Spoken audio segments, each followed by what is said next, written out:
Sean Hook's Newsmaker Saturday starts now. Thanks for joining us for Newsmaker Saturday. One of the most prolific songwriters of the 1980s, she wrote Pat Benatar's Love is a Battlefield.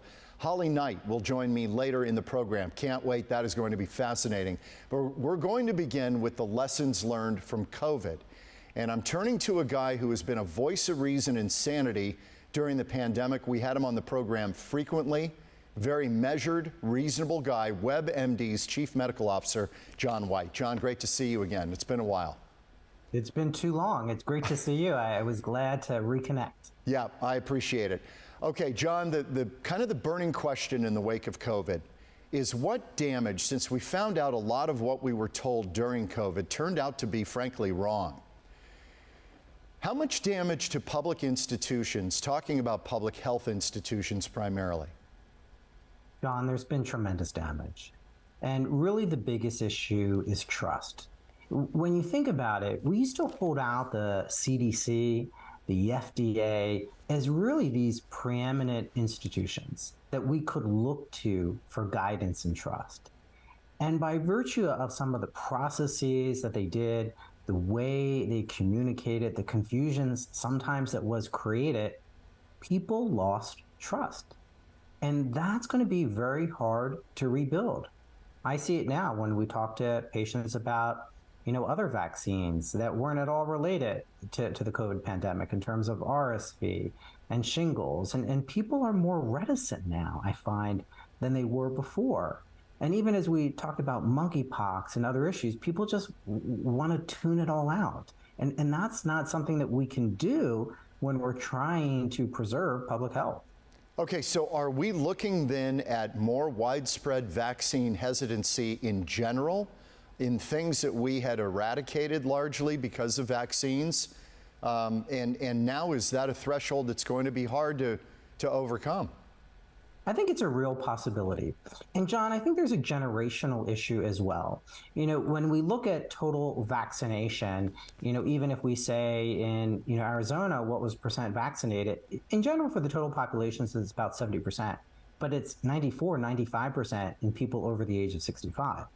But then when we break it down to younger groups, 20s, 30s, 40s, we do see drop in them getting boosters, in terms of them getting a second vaccination. So it's a real concern as we think about flu season, which is always a challenge to get people vaccinated, but then just the other vaccines that we want people, to be aware of in terms of hepatitis, in terms of, as I mentioned, shingles, and upcoming RSV. So I do have a real concern when, we come out and we say, here are these new vaccines and this is what you're supposed to do, that people just aren't going to listen to it, especially those that are younger, that in general are less trusting of government to begin with. So John, there were people, really smart people. Jay Bhattacharya, Dr. Bhattacharya at Stanford. You went to Stanford for a time. Peter McCullough, former vice chief, internal medicine, Baylor. Scott Atlas at Stanford. Dr. Robert Malone, who established the mRNA vaccine. Marty McCary at Johns Hopkins. There were people out there questioning some of what was going on during COVID, and they were silenced. These are really bright people. How should we have handled this? How should we have let that debate continue while still, I guess, pushing a vaccine, which is what Fauci and Francis wanted to do? I wish we had more of a debate, John. We really didn't. Because as you said, we really didn't engage with those other voices. And it's kind of disappointing because in the academic world, even in terms of where I was at FDA, you want to hear multiple sides, right? Science isn't black and white. There's a lot of gray to it and uncertainty. And you mentioned Marty from Hopkins and a few others. They had a different perspective in terms of how we might control the pandemic and what we needed to do, particularly as it relates to schools and businesses. And you and I had mentioned before about this concept of fog of war, that people are just trying to get things done and don't want to focus on other issues. But what we should have done, John, is have a more active discussion with people who may not agree with the conventional wisdom. Because sometimes those people are right. We see it time and time again. No doubt. Was that vaccine rushed, in your opinion? I mean, did we know enough about it, especially about efficacy and whether it would actually stop spread? It's always easy, after the fact to, be, the quarterback Monday morning. But let's keep in perspective what was happening at that time. People were dying globally, and there were not any effective treatments, really. And, many people know someone that they lost due to COVID. So I think there really was an effort to find a solution.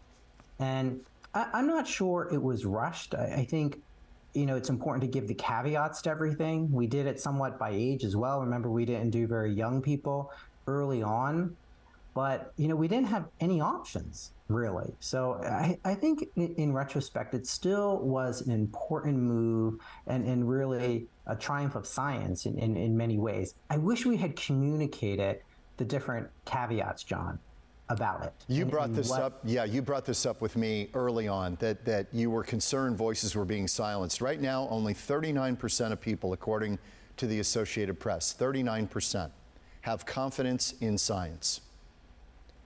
That is a strong statement. It should be the opposite. And that's what's disappointing. And, John, I hear from people that, looked at something online, and I saw a person the other day who actually microwaved hydrogen peroxide and put it in her ear because she had some earwax. And I said, why did you do that? And she said, I saw it online. I read a blog about it. And my point was to her that, well, why would you listen to, someone who had a blog? And she's like, well, it was online.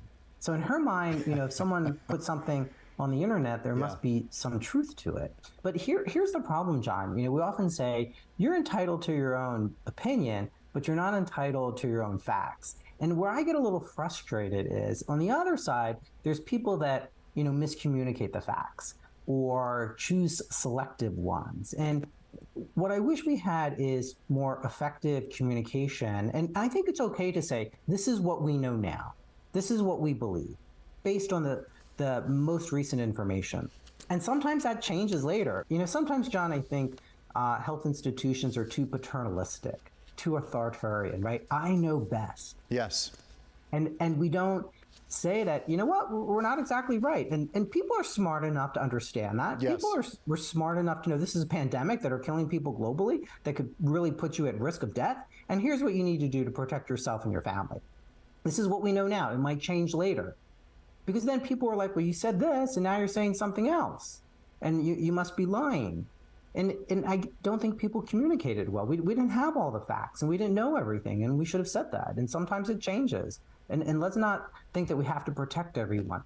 People are adult enough to understand the issues. I am so glad you said that, because that has been my point about all of this. Let the consumer kind of sort it out. I know the experts like to guide everybody, but there are different experts, and they have different opinions. I think Sweden was overlooked on what they did. They kind of let it fly and let natural immunity carry the day largely, and they had less disease than almost all of Europe. People discounted it. Oh, they're killing people doing that. They weren't. And nobody likes mandates. We should have communicated it more effectively and help people understand what are the pros and what are the cons, and maybe have it a more phased in approach, right? So we had these mandates, then we rolled back the mandates. I mean, there's a lot of data to show the safety and the efficacy of the vaccine. And people can debate how much of that data, is good enough for me or for you, right? Yes. And those people should be able to make that opinion, recognizing that, an infectious disease, your decision can impact others, right? So that's the one thing that's a little different as opposed to when we're talking about heart disease or high blood pressure or something like that. Yeah. But we should have had more of those conversations, John, and involve the medical community, the public health community, and consumer groups more. And, you and I talked about this during the pandemic. Too often we talked down to people, right? If you had a different opinion of what the establishment was saying, then you're dumb, or you don't really understand it. And that's not the right way to work with the public. And too often we do that. Yeah, it turns people off. It turns people off. WebMD's Chief Medical Officer, John Whyte. Great to see you, John. I really appreciate your time. It's good to see you again and catch up, and thank you. Thank you. Okay, take care, John. Thanks. Coming up next, she penned some of the biggest hits of the 1980s. Pat Benatar's Love is a Battlefield, one of many of her anthems. Songwriter Holly Knight joins me next about her craft on Newsmaker Saturday. If you compiled some of the greatest songs of the 1980s, the work of my next guest was responsible for a bunch of them. Of the dozens of hits she penned, there are a few that will stop you in your tracks whenever you hear them on the radio or wherever you hear them. Love is a Battlefield, Pat Benatar. The Best, Tina Turner. Better Be Good to Me, Tina Turner. The Warrior, Scandal, Patti Smyth. She has written hits for Kiss, Rod Stewart, Sean Colvin, Bon Jovi, Hall & Oates, Cheap Trick, Meatloaf. I could go on and on. She is in the Songwriters Hall of Fame. She's won Grammys, tons of awards. Songwriter extraordinaire Holly Knight joins me now on Newsmaker Saturday. Great to see you. Hi, John. Thank you for having me. I am so amazed at this whole craft. And I've got to ask you up front, when you write one of these monster smashes, do you know it when you're writing it that it's a hit? Or do you go, nice song, let's see what happens? No, when it's a really good one, I already kind of know. You know, whether it becomes a hit is another thing because there's so many other things that come into play. But as far as the craft of the song or it being a winner, I know. I mean, I haven't known with some songs. And in fact, the biggest song that I wrote, I knew it was a hit, but I had no idea it was going to be the monster that it was, which was The Best. But I don't set out to deliberately do that because when I do that, it ends up being contrived if I try to do it for the wrong reasons. So I just try to write a great song. But yeah, I get that sort of feeling and like a fire in the belly when I know that something is going on. Okay, Love is a Battlefield. Let's take that one.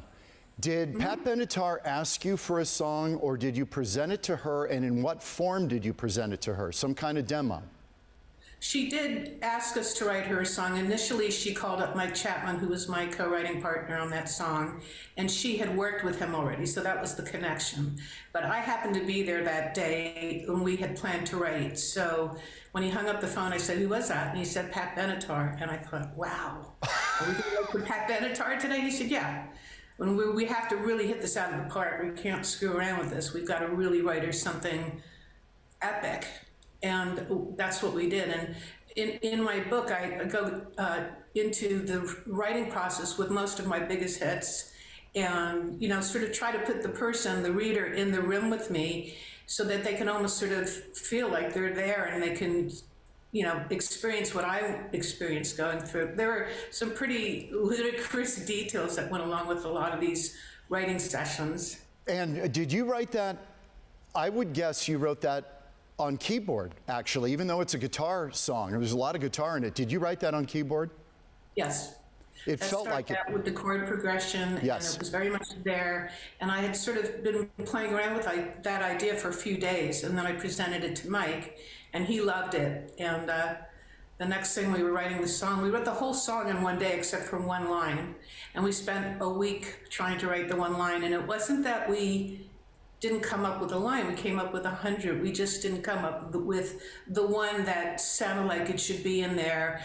It wasn't really reinventing the wheel, it just had to sound like it was just the perfect fit. Which line was it? It was No Promises, No Demands. It's my favorite line in the song. I think it defined the 80s and dating in the 80s.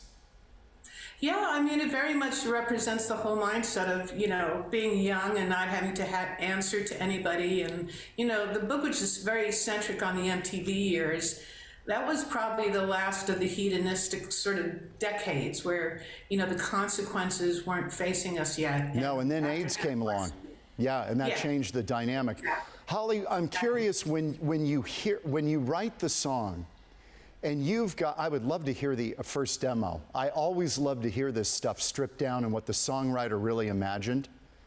Well, you know, I did the audiobook as well, and I narrated that. That's on Audible, and I actually have demos of some of my biggest songs there that I've never released before. So I've got the demo to Love is a Battlefield and The Best and Invincible and a whole bunch of other songs. And you can hear that the song is all there. I mean, some of the production is different, the tempos are different, but all the elements to make it a hit were there, you know. That gets into the whole area of when you hear it done. Mm-hmm. Do you love it? Or sometimes you're like, oh man, they messed up my song, even if it's a hit. Do you go, oh man? Well, that's a very good question. Usually I love what I hear, but on one song in particular, which was Love is a Battlefield, Neil and Pat changed quite a bit. And it went on to be a hit, but it was very different. The demo that we did, Neil likes to say it was a ballad, but it wasn't. It was a mid-tempo rocker, but it was an anthem. It was very meat and potatoes and like a chalice of red wine, as I say in the book. We gave them an anthem. They gave us back a dance track, you know. It sounded like more like it would have been perfect for Game of Thrones, you know. But then again, it's been such a huge hit. I mean, one can't complain, you know. Yeah.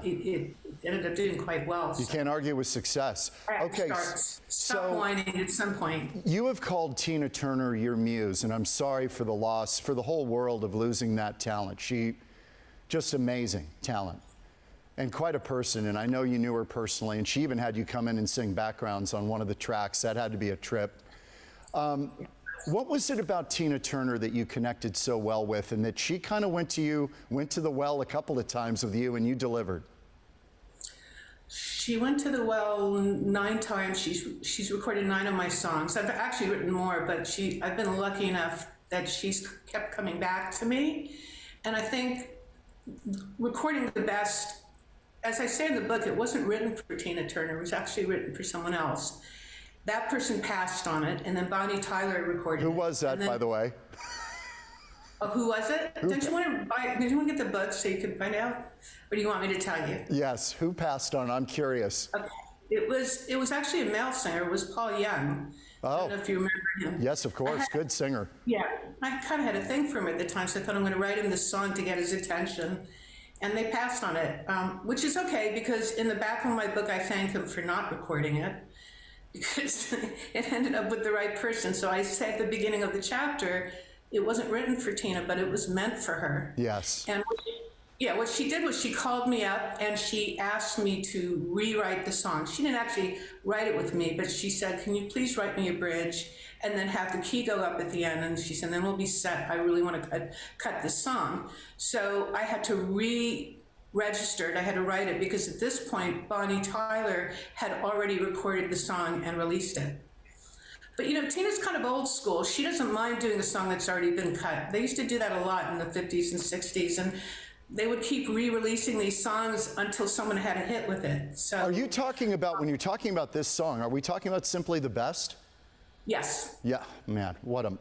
You know, again, I don't want to keep going back to Pat Benatar and Love is a Battlefield, but how does it make you feel that a line you wrote in that song, the title, Love is a Battlefield, is part of our language now about dating, relationships? I used it the other day with somebody. I said, love is a battlefield. I mean, it is a powerful couple of words. 3 words. I've 4. been, you know, I don't know if I stumbled on it or if I just sort of have had the finger on the pulse of pop culture or what's going on. I can't really sort of articulate it to say that it's something deliberate. I just happen to stumble on it when I'm writing, and it seems to maybe tap into the collective psyche of people listening, I guess. You know, I can't really explain it except that it seems to be working pretty good for me. Oh, no doubt. Okay, you said that your book, really your story, is kind of about not letting people say no to you, and you just keep forging ahead. Mm-hmm. When did you know that this was your calling? I didn't realize that I was going to be a songwriter until I was in my early 20s and I was in my first band, and everybody was writing because our goal was to get a record deal and become big rock stars. And they were writing, and the songs were, they were okay. So I thought, well, I might as well try because they're not doing really what we need to be doing. They're writing songs that aren't going to get played on the radio.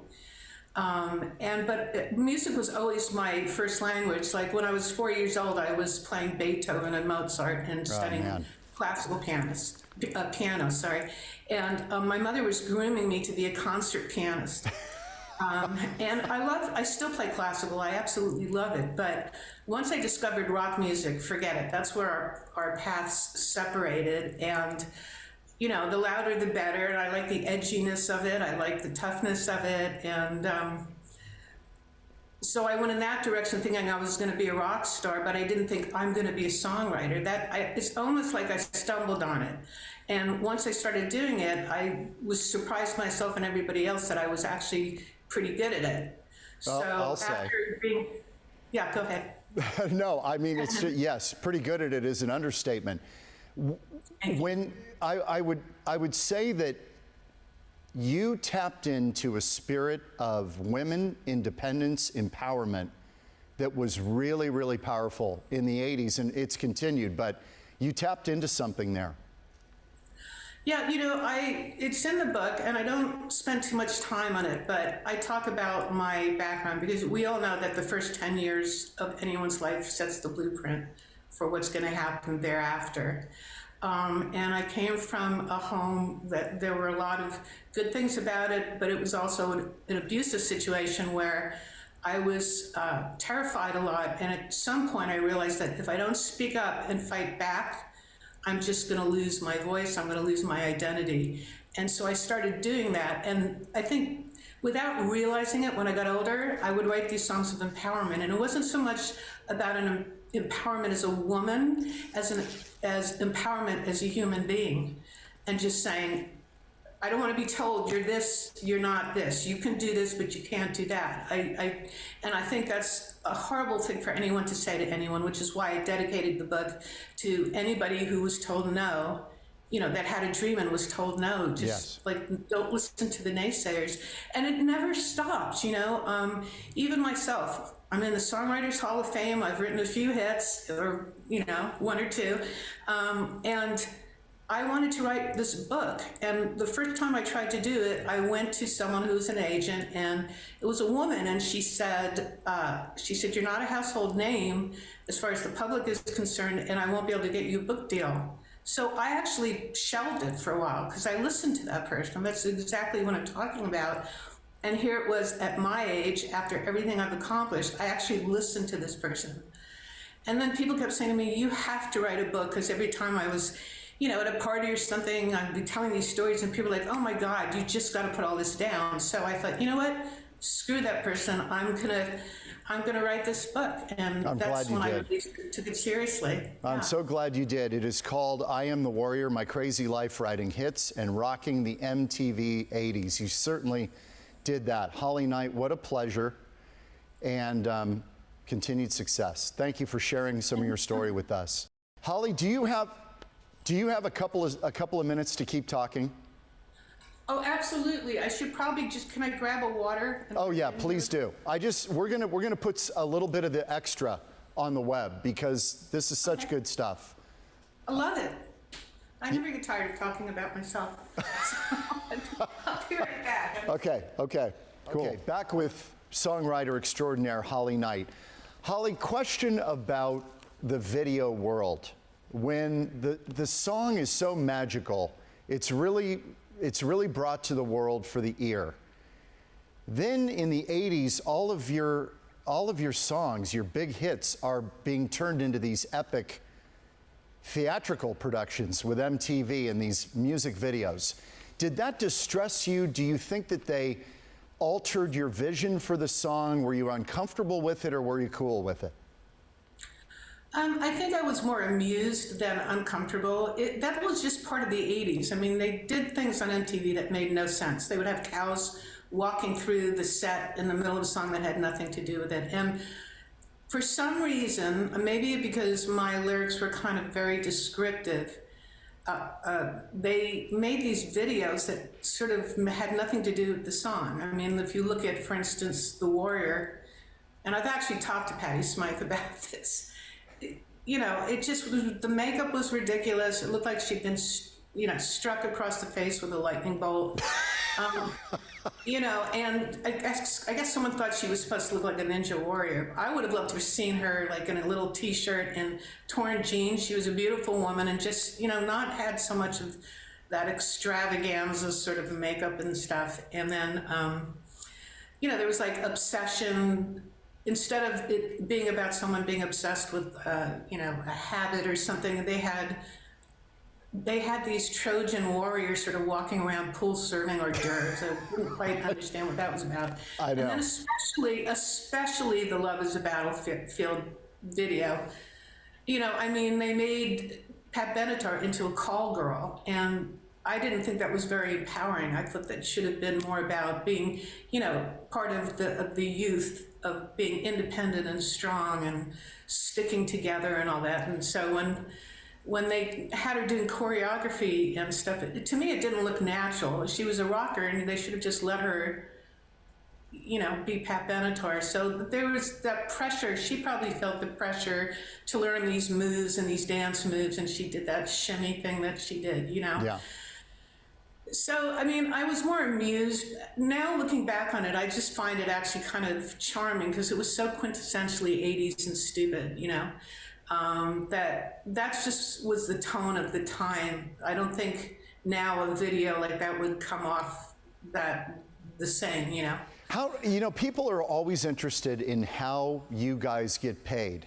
And you keep hearing from artists now that the money is in touring, not in the songwriting. Do you still, for instance, get a check from Love is a Battlefield or The Warrior or Simply the Best? Do checks roll in every month to you still for these songs? Well, they do, because they're what they call evergreen songs. They've been used so much. But to be honest, most of the money comes from licensing. So, for instance, The Best was in a Pringles commercial during Super Bowl. Or now Obsession is in the HBO trailers to this fantastic show called Winning Time. Those are the sort of things where they have to pay you money up front. Whereas when I write for an artist, I don't really make money when I'm in the process of writing the song. We write on what they call spec, which means, you know, speculation. And if we're lucky and the song is a hit, we make money, or we made money. Now it's different because we have streaming, and it's just messed everything up. And I really would like to see that change for new writers, because, I mean, here we've got the strike going on with the writers and now the actors, but the songwriters, I mean, you know, at some point their day is going to come and they're going to have to do something, because there's not even a union for songwriters. Yes. There's a union for musicians. So if you were to hire a musician, you have to pay them a basic scale, which would be a 3-hour minimum, and whatever the scale rate is, I don't even know what it is now, maybe $300 or $400. But if you're a songwriter and you go to write with someone, you get paid nothing.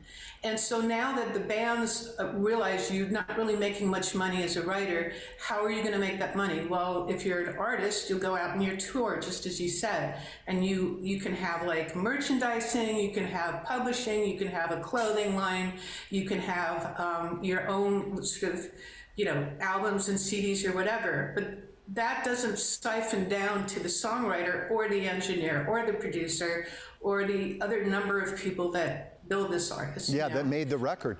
So when you write a song, do you actually pull time aside to go write and say, okay, I'm working today, I'm writing, I'm going to come up with something? Or do you simply feel moved and you go, I got something in my head I got to get out, and you go to the piano or you grab a guitar? Is it organic, or do you kind of force yourself into a schedule to write? Well, these days, that's a good question. These days, it's more organic because I don't have to write. Not that I ever had to write, but unless I've got a project coming up and I know, okay, I'm going to get together on Monday, I will go in the studio to try to start little seedlings of ideas, because there's nothing worse than trying to come up with that in the moment when someone's come over and they're expecting you to sort of bring in a fresh idea, you know? But my favorite way to do it is really what you said. It's just, oh, I feel like writing something, pick up the guitar, and then it just kind of happens. You know, that's probably when the best songs happen too, to be honest. Yeah, and you hear people over and over. I talked to Don McLean about American Pie. He said a lot of it came really quick, rushed right to him. He had to work on the words, but he said it just flows. You hear McCartney talking about writing Yesterday, stumbling out of a dream and going down to the piano and playing it and going, kept asking people, has anybody written this? Do you know what this song is? It's mine, I think, but I don't know. And he kept asking. It happened very quickly. Some of the biggest hits do. Yeah, well, that's true. It's like the seed, the meat of it, that's the hooks and the important things can come. They usually do come pretty quickly if you're in that right moment. I mean, you're sort of tapping into this other dimension. And people ask me all the time, well, what's it like? And I had to think about it for the book. And I said, you know, people say, well, it came through me and I wrote it and I really was just a conduit. I don't really quite agree with that. I feel it's like a partnership. There's you, there's your life experiences, there's your DNA, your sort of spiritual openness, and then there's the ether. And you kind of come together and you hope in that moment you're going to catch lightning in a bottle. So I kind of described it in the book as akin to the Ouija board, you know, like you put your fingers on the planchette, that little wooden heart-shaped thing, and it moves around the board. I sort of do that when I put my hands on a keyboard or a guitar. I just sort of, you know, like when you drive a car, you're not thinking when you're looking ahead. You're in the moment and you're one with the road or whatever. It's kind of like that. You're not thinking of you noodle around and something strikes you. And then it's like, oh, I like that. That's nice. And often, right, the lyric, maybe the main hook of the song, I don't know if you've had this experience, that the main hook of the song, there'll be a line that you'll be singing out loud, and that actually becomes a key part of the song. Oh yeah, well, I keep a list of titles. When I was doing master classes, I do them from time to time, and one of the things that I give everybody as an exercise is something that I do when I think, okay, you know, I need to accumulate some titles and add them to my book. I'll really focus for the next 24 hours on anything I see, read, hear, if someone says something, and I write it down. And then at the end of 24 hours, I look at the list. Some of them may be a good line, but not a good title. Some of them are just, you throw them away. And then there are some gems in there. And I love to start a song with a good title because it sort of like sets the blueprint. And as you say, that can become the hook. But finishing the tune and really making it something that's going to be, you know, sophisticated and something you'd be proud of, that can take a while. That can take weeks. Yes, and for you, who would be the people in the songwriting world, in pop or rock, that you say, wow, they blow my mind? Who would those people be on your list? Are you talking about as a writer or as a performer? As a writer. And it may be one and the same. Well, you know, it's interesting. In the end of my book, my editors had said to me, why don't you come up with like 10 songs you wish you'd written? And that was an interesting exercise because sometimes there's a really great record that I love, but it's not really that great a song. So I can't put that in the category. I have to look at like, okay, the almost like the body of work of this person. So one of them would be like Burt Bacharach and Hal David. They were a huge influence to me. Todd Rundgren was another one. Sting love was another one. Todd Rundgren. Leonard Cohen, you know, and some of them are like songs that were a one-off that were written by someone that never wrote another hit, like These Boots Are Made for Walking. I just think that's like the perfect like pop tune. And it was written by a guy, which is amazing because it's sort of an empowering song for a woman. Like, one of these days, these boots are going to walk all over you. Right. You know, it was like in that day and age, that was pretty cocky for a woman to say, and I loved that. Maybe that influenced me in some way, you know. I've got to ask you about Taylor Swift. She's a tour de force. I would say in terms of pop music, she's got to be the most prolific writer we have had in the last 10 years. I don't know if you agree with that, but she just seems to be tapped into something. It just never stops. I think she's tapped into the pop culture of today. That can get into a whole nother discussion about I mean, I'm a mother, I have 2 sons, what the youth is interested in these days, and it's changed a lot from what it was maybe in the 80s or the 70s. I have a lot of respect for her. I think my songs are a little bit more outside the box. Right. But I get why she's definitely prolific. And she doesn't, I mean, I actually liked the last record she did the best because I thought it was a little bit more artsy than some of her earlier stuff. A little bit more introspective as she's getting older. Well, The that's what song, happens, right? and the title's failing me, but when she's like, "The problem is me," that's going pretty deep, actually. Yeah, well, because she's maturing, and you can only write so much about the boyfriends you broke up with. And I've done it too. Oh my God, I listen to some of my earlier stuff. Some of it's pretty good and some of it's, I think is embarrassing, but, you mature as a writer. You know when you write these lyrics, you know that you better write something you're proud of because it's going to be out there for a while. And, by example, like if you look at The Best, that song was written 40 years ago. Oh, my God. 35 years or something like that. It's bigger now than it was back then. That's the Tina thing. Turner is bigger than she was back then. Right. But see, this is the thing about art. If it stands the test of time, that to me says a lot. And would Frank Sinatra cover it? That was the other test. Do you want to know something? I'm a rocker, but I love to listen on the Sirius radio. I love to listen to 40s Junction. I am just a sucker for that. I listen to French cafe music. I like to do something sort of outside the norm of what my DNA is about, and I love it. I just love good songs, I love those songs from the Great American Songbook. In fact, I produced 2 records with a woman named Antonia Bennett, who's Tony Bennett's daughter, and it was all Great American Songbook songs. Those were really beautifully written songs, Do you worry about AI, Holly? I mean, there's a lot of talk about, AI will know the whole music catalog, start to finish, of everything. And you talk about trying to dissect who's stealing from whom. If AI gets a hold of this stuff, do you worry what it could come up with and put songwriters out of business? I just think that, you look at a computer, it's still being programmed by a human, so you're only going to put stuff in there that's already existed. Although it might take all that and change. For instance, the whole digital world is really just 2 things. It's like on, off, or 0 and 1, and it's this infinite combination that makes music come out of, and TV shows come out of the TV, but it's really only 2 numbers.